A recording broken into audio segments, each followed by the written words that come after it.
The death of a little boy last March shocked the community of Martha's Vineyard. The toddler was allegedly left alone in a car for hours without food or water. And police ultimately charged a trusted babysitter with his death. Tonight, in an exclusive interview with WBZ's chief investigator, Cheryl Fiandaca, that little boy's father is demanding justice. I love you. I love you. Matt Rodenbaugh's son Frankie was a mini-me, 2 years old and a ball of energy. What are you doing, Frank? Are we gonna go let the donkeys out? You know, every day I'd come home from work and he would, hear me coming and the dogs would bark and he'd run to the gate here and yell "Dada" and big huge hug. He'd hug everyone. Just a super happy little kid. The family used a well-known and trusted babysitter on Martha's Vineyard to watch Frankie during the day. Amy Cotton came highly recommended. We've known her for over 10 years. She watched my daughter, who's now 6, for the first 3 years of her life. I mean, she was somebody really close to us and somebody we trusted. On March 13th, 2025, the 41-year-old brought Frankie to her home here on Great Rock Road in Oak Bluffs. Hours later, she allegedly dialed 911, saying Frankie stopped breathing. Matt's wife, Julie, called him at work. She said, Frankie's in an ambulance, he's not breathing. I just kept saying, what? Like, what do you mean? Like, what happened? She's like, I don't know. I don't know anything. Amy called me crying.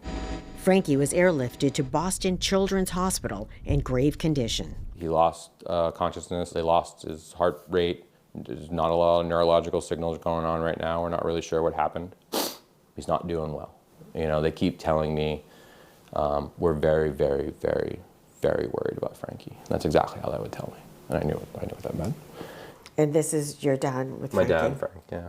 While Frankie was fighting for his life in Boston, Matt got the news that his father, Frank, who Frankie was named after, died after having a pacemaker put in. I looked at Julie and she's like, what's wrong? And I said, my dad died. Without a moment to grieve, the state police told Matt they had an update on the case. And they said, we want to tell you that we're arresting Amy. And I remember my wife and I both were like, you can't do that. We love Amy. She's great. The family was shocked until the police told them about the evidence they had. We reviewed the video of the camera on the outside of the house. Her house. Her house. And we saw that Amy came home at 9-something. She exited the vehicle and went in her house. Okay. He said she didn't come back to the vehicle until around 12:30 or 1. I said, okay. And he's like, she's the only one who exited the vehicle. And I said, what?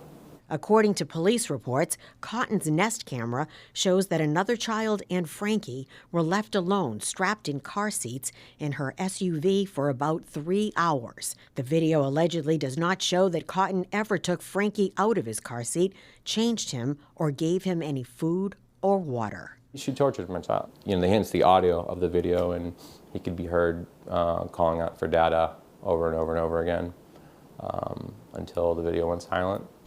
Police say Cotton admitted while the children were in the car, she was inside the house cooking bacon, conducting personal hygiene, and prepared her son's hockey bags.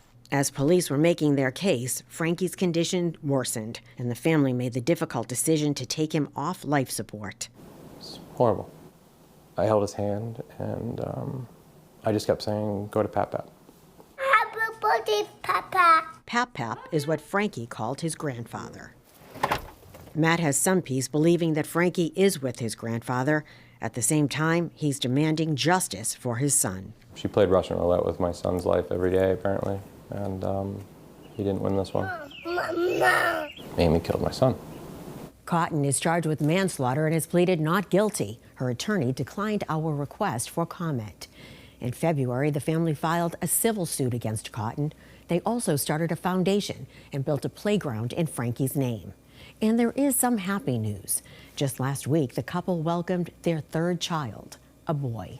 Cheryl Fiandaca, WBZ News. We wish them the best. Cheryl, thank you. Have you seen something the I-Team should be looking into? Send us an email at iteam@cbsboston.com. David?